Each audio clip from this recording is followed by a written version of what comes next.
রাত প্রায় 1:30। বালির রাস্তা বাড়ি থেকে বেরিয়ে একদম ফাঁকা, নিস্তব্ধ।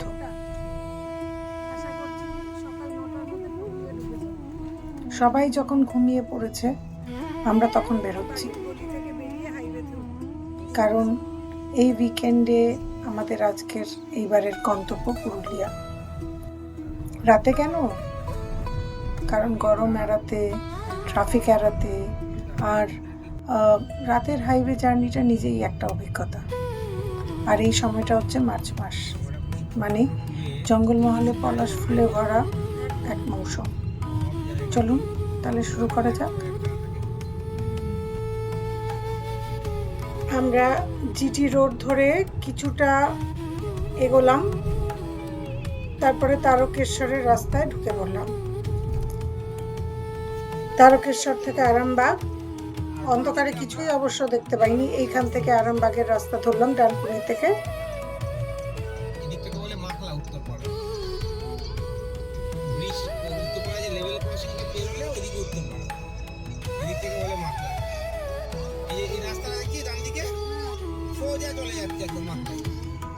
নিয়ে গেলাম না, আর এই সোজা রাস্তাটা কোন দিকে? এটা সোজা রাস্তাটা আসানসোল চলে যাচ্ছে। আর আমরা এখন তো এই আরামবাগের রাস্তা ধরলাম।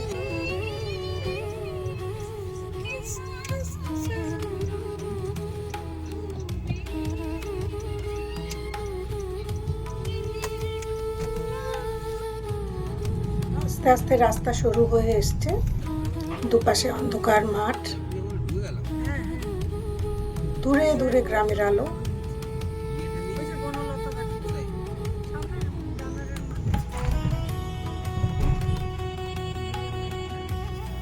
মাঝে মধ্যে দু একটা চায়ের দোকান এখনো খোলা।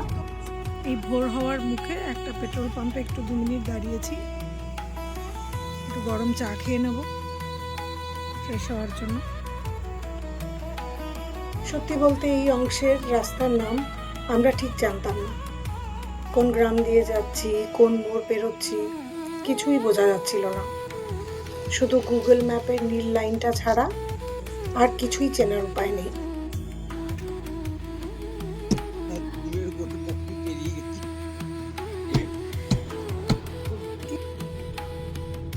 আনাকুল, কুতুলপুর, বিষ্ণুপুর পেরিয়ে যখন এগোচ্ছি, আকাশ একটু একটু ফ্যাকাশে হতে শুরু করলো। আরামবাগের রাস্তাটা ঠিক দুর্গাপুর এক্সপ্রেসওয়ের মতো নয়। এটা অনেক বেশি গ্রাম্য, শান্ত। বড় বড় ট্রাক নেই, সরু রাস্তা, ধান ক্ষেত। আর এই যে দুপু আর যিশু দুজনেই ঘুমাচ্ছে।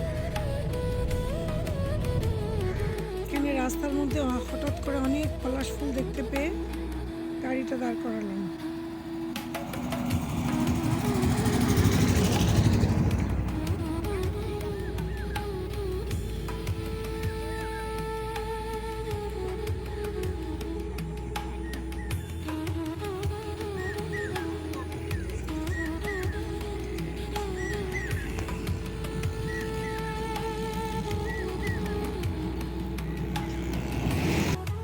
এখানে অনেকক্ষণ আমরা দাঁড়ালাম এই দৃশ্যটার জন্যই তো রাতভর গাড়ি চালানো, যেন জঙ্গলে কেউ আগুন লাগিয়ে দিয়েছে।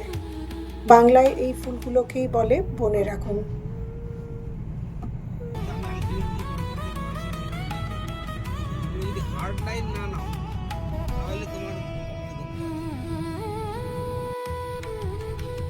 মার্চ মাসে এই ফুল ফোটে, আর মাত্র 2-3 সপ্তাহের জন্য। তাই এই সময়টা মিস করলে পুরো 1 বছর অপেক্ষা।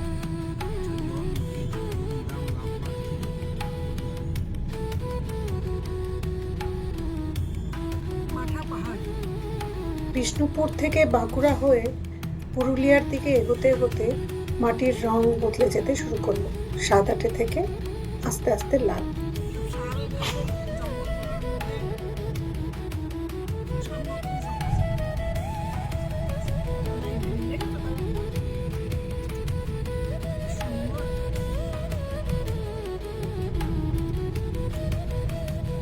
আর ঠিক তখনই গাছের ফাঁক দিয়ে দূরে প্রথমবার দেখা গেল মাঠা বাহার। পুরো পাহাড়টা একসাথে দেখা যাচ্ছে না, শাল গাছের ফাঁকে ফাঁকে টুকরো টুকরো করে ধরা পড়ছে। এই খেলাটা চললো অনেকক্ষণ, আর যতবার পাহাড়টা দেখা যাচ্ছে মনে হচ্ছে এইবার বুঝি পৌঁছে গেল, কিন্তু রাস্তা আরো জঙ্গলের মধ্যে দিয়ে এগিয়ে চলেছে। আমাদের থাকার জায়গাটা একদম শাল জঙ্গলের মাঝখানে। গেট দিয়ে ঢুকেই বোঝা গেল এটা জঙ্গলের ধারে একটা রিসর্ট নয়, পুরো রিসর্টটাই জঙ্গলের ভেতরে। চারপাশে শুধু শাল গাছ, আর গাছের ফাঁক দিয়ে এখনো মাটা পাহাড়ের একটা ছোট ছোট টুকরো দেখা যাচ্ছে।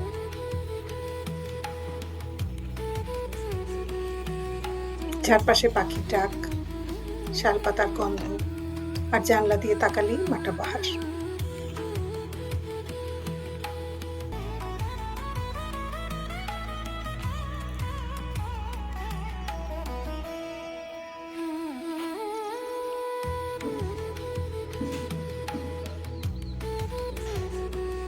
আমাদের থাকার জায়গাটার নাম তরুলতা ইকো রিসর্ট।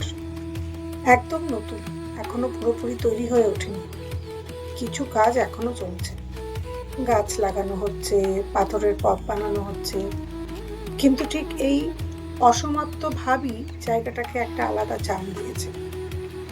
মনে হচ্ছে জঙ্গলটা নিজে নিজেই রিসর্টের চারপাশে গড়ে উঠেছে।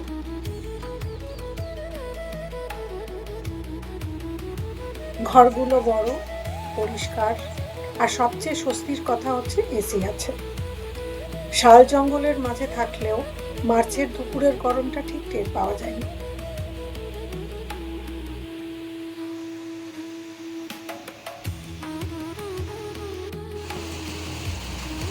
আর সবচেয়ে সুন্দর মুহূর্তটা এলো বিকেলের দিকে।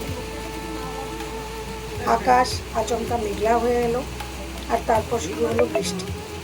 শাল পাতার উপরে ঝমঝমিয়ে পড়া বৃষ্টির শব্দ, মাটির গন্ধ, চারিদিক থেকে বারান্দায় বসে গরম চায়ের কাপ হাতে জঙ্গলের ভিতর বৃষ্টি দেখার দৃশ্যটা সত্যিই আলাদা।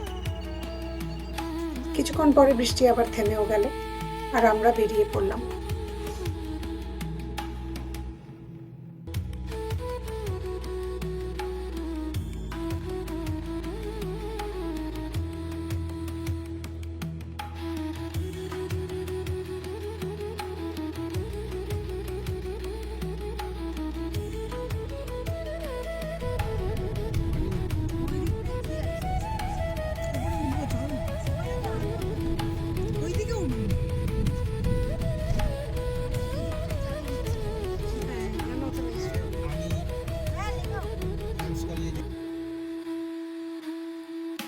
অযোধ্যা পাহাড়ের গায়ে ঘুরতে ঘুরতে আমরা লোয়ার ড্যামের উদ্দেশ্যে চললাম।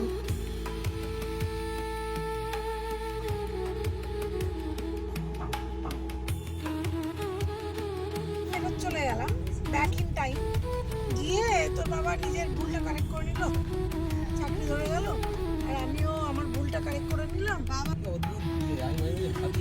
সেটাই তো আমিও ভাবি, তোর বাবার সাথে আমার মিট হওয়ার কোনো প্রশ্নই নেই, কোনো পসিবিলিটি। গাড়িতে বসে কত গল্প।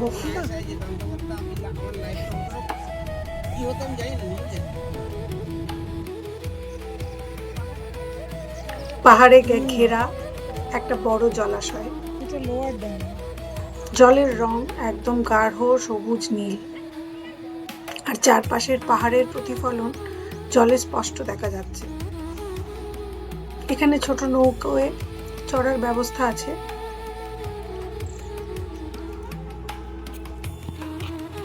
ধারে বসে রইলাম কিছুক্ষণ, কত গল্প। বাস এবার নেমে যাও। আমি 90s এ এসেছিলাম একবার, পুরুলিয়া রাস্তাঘাটে এরকম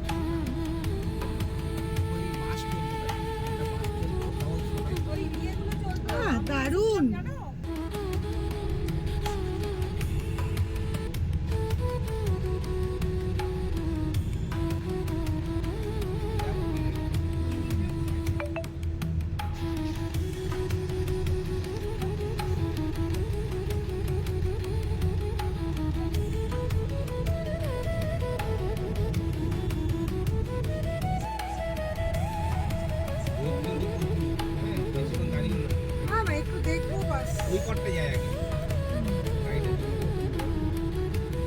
লোয়ার ড্যাম থেকে একটু এগিয়ে আপার ড্যাম।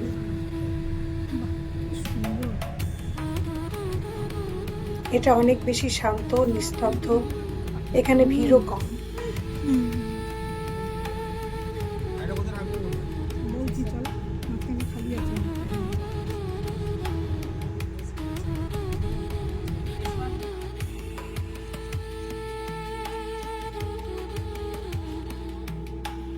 চারপাশে ঘন জঙ্গল,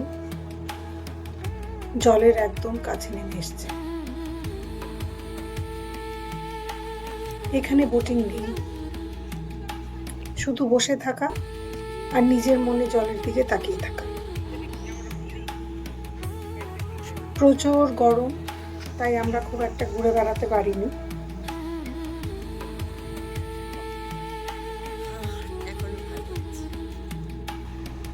দুটো জায়গার মধ্যে একটা অদ্ভুত পার্থক্য। লোয়ার ড্যামে একটা প্রাণবন্ত ছুটির আমেজ, আর আপার ড্যামে একটা গভীর, প্রায় ধ্যানমগ্ন নিস্তব্ধতা। দুটোই অযোধ্যা পাহাড়ের অপরিহার্য অংশ। 2008 সালে বাগমুন্ডির কাছে বামনি নদীর ওপরে এই প্রজেক্টটা চালু হয়েছিল। রাতে যখন বিদ্যুতের চাহিদা কম থাকে, তখন লোয়ার ড্যাম থেকে জল পাম্প করে আপার ড্যামে তুলে রাখা হয়। তারপর দিনের বেলা যখন চাহিদা বাড়ে, সেই জল ছেড়ে টারবাইন ঘুরিয়ে বিদ্যুৎ তৈরি করা হয়।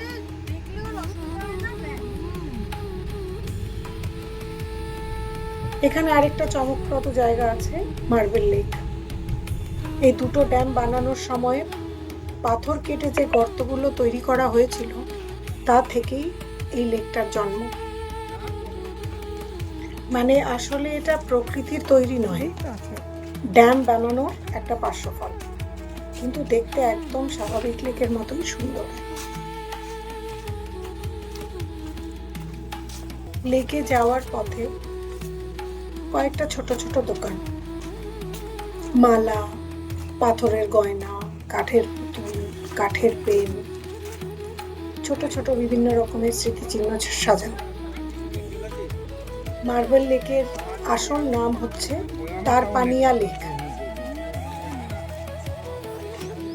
এটা একসময় একটা ওপেন পিট খনি ছিল, যা পরে জলে ভরে গিয়ে এই গাঢ় নীল রঙের লেকে পরিণত হয়েছে।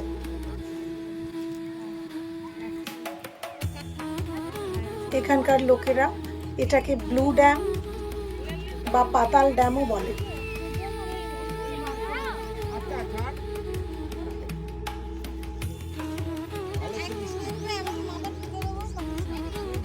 আওয়াজ গালা দিচ্ছি, তোকে বারণ করে দিতে গালা।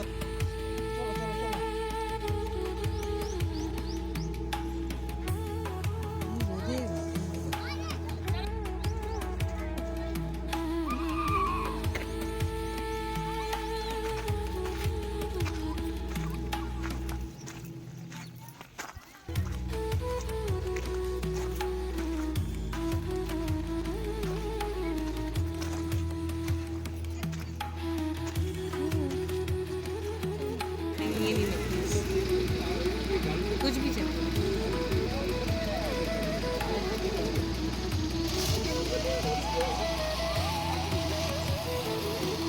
রাস্তার ধারে আখের রসের ঠেলা দেখে সবাই দাঁড়িয়ে পড়লাম। বরফ দিয়ে ঠান্ডা গ্লাসে ঢালার সাথে সাথে আমরা সবাই খেয়ে নিলাম। Cheers. Cheers. Cheers. Jishu, how is it? Hello. এই গরমে এই জার্নির পর এক গ্লাস আখের রসই যেন সবচেয়ে বড় তৃপ্তি।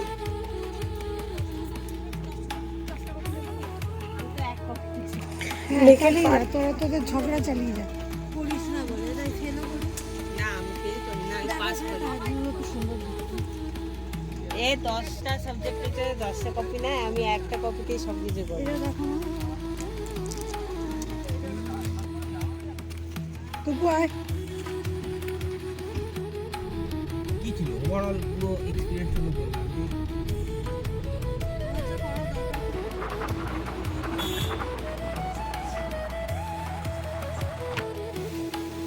ফেরার পথে দুর্গা জলপ্রপাত দেখব বলে আমরা সবাই নিচে নামতে আরম্ভ করলাম সিঁড়ি বেয়ে।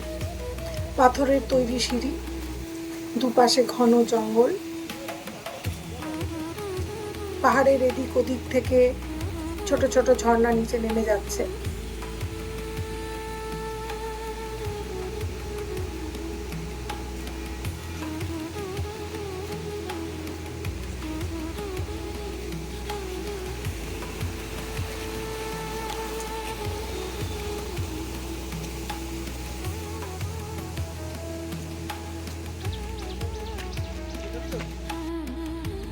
বেশ কয়েকশো সিঁড়ি নিচে নেমে এলাম, কিন্তু এরপরে আর এগোনো গেল না।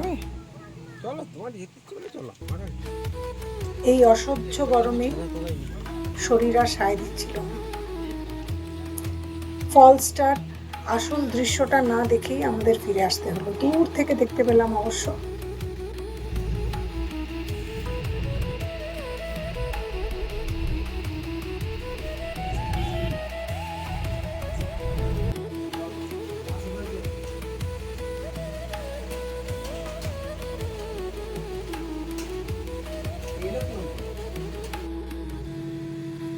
সন্ধে নামতেই রিসর্টে ফিরে এলাম। রাতের শাল জঙ্গল একদম অন্যরকম। চারপাশে শুধু ঝিঝি পোকার ডাক আর গাছের ফাঁকে ফাঁকে রিসর্টের আলো জ্বলছে। রাতের খাবার সাজানো হলো একদম ঘরোয়া স্টাইলে। গরম রুটি, সাদা ভাত, পাতলা মসুর ডাল, একটা সবজির তরকারি আর দেশি মুরগির ঝোল।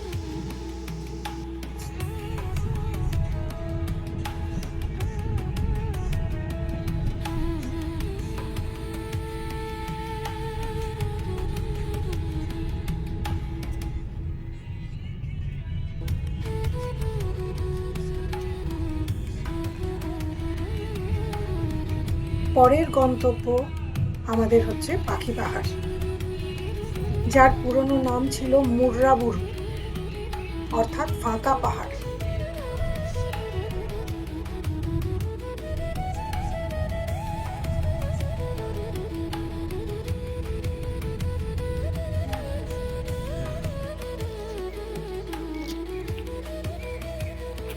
উনি এখান থেকে নিয়ে গিয়ে আমাদের এখানে যে মূর্তিগুলো আছে পাখি পাহাড়ের সেগুলো দেখিয়ে দেবে।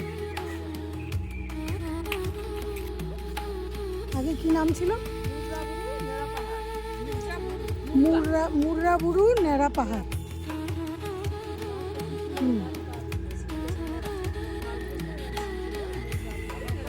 নেড়া পাহাড়।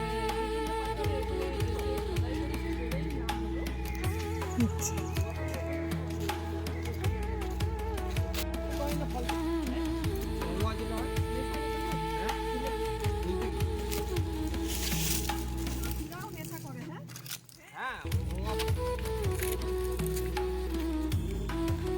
এখানে আমাদের একজন স্থানীয় আদিবাসী মহিলা, যিনি মাত্র 100 টাকার বিনিময়ে আমাদের সাথে পথ চিনিয়ে দিতে দিতে নিয়ে গেলেন আর এই জায়গার বিভিন্ন রকম গল্প শোনালেন। প্রায় 3 দশক ধরে শিল্পী চিত্ত দে এই পাহাড়ের গায়ে পাখির মূর্তি খোদাই করে চলেছেন, আর তাই এই পাহাড়ের নাম পাখি পাহাড়। 65টিরও বেশি পাখির ভাস্কর্য খোদাই করা রয়েছে এই পাথরের গায়ে। আমাদের গাইড দেখিয়ে দিলেন কোনটা সাপ, কোনটা বক, কোনটা চিল, কোনটা ময়ূর। শুধু খোদাই করা পাখিই নয়, পাখি পাহাড় আসল পাখি দেখার জন্য জনপ্রিয়। শয়ে শয়ে ময়ূর আর অন্যান্য পাখির আবাসস্থল এই জঙ্গল। গাইড বললেন ভোরবেলা এলে অনেক বেশি পাখি দেখা যায়। আমরা একটু বেলায় গিয়েছিলাম, তাই কয়েকটা ময়ূরের ডাক শুনতে পেলাম শুধু। কিছু কিছু খোদাইয়ের ডানার বিস্তার 120 ফুট পর্যন্ত। এক একটা মূর্তি তৈরি করতে সময় লাগে কয়েক মাস থেকে 1 বছর। গাইড বললেন শিল্পীরা দড়ি বেঁধে পাহাড়ের গায়ে ঝুলে ঝুলে এই কাজ করেন। একটা চোখ খোদাই করতেই লেগে যায় কয়েকদিন। শিল্পী এখন বিপন্ন প্রজাতিগুলোকেও পাহাড়ের গায়ে বাঁধিয়ে রাখতে চান।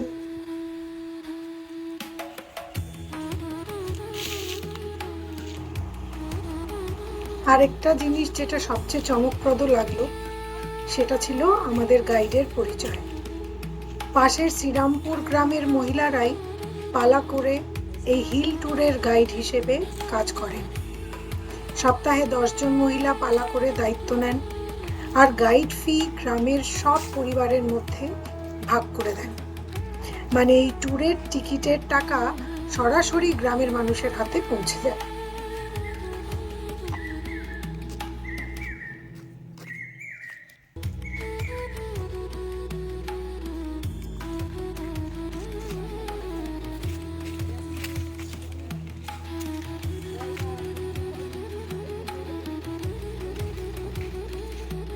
আমাদের পরের গন্তব্য পারদি লেক, অযোধ্যা পাহাড়ের সবচেয়ে নিভৃত একটা কোণ। বাঘমুন্ডি থেকে বলরামপুরের রাস্তায় একটা সরু পথ ঢুকে যায় ঘন শাল জঙ্গলের ভেতর দিয়ে। চিরুগাড়া গ্রাম পেরিয়ে তারপরে পৌঁছতে হয় পারদি গ্রামে। গ্রাম থেকে একটু দূরে কাঁঠালঝুড়ি নদীর ওপর বাঁধ দিয়ে তৈরি এই পারডি ড্যাম।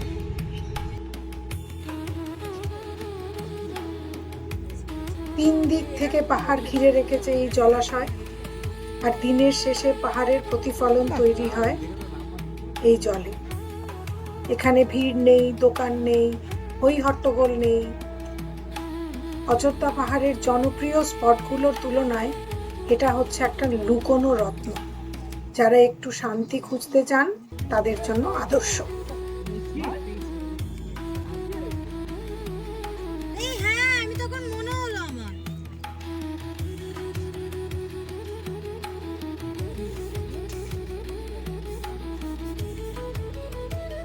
রবিবার মাঝরাত্রে বাড়ি থেকে বেরিয়েছিলাম, আবার মঙ্গলবার বাড়ির উদ্দেশ্যে রওনা হলাম। এক রাতের ড্রাইভ, একটা পাহাড় আর কয়েকটা গাছ ভরা আঙুন রঙার ফুল, এটুকুই ছিল এই উইকেন্ডে। নেক্সট ব্লগে দেখা হবে। সবাই ভালো থাকবেন।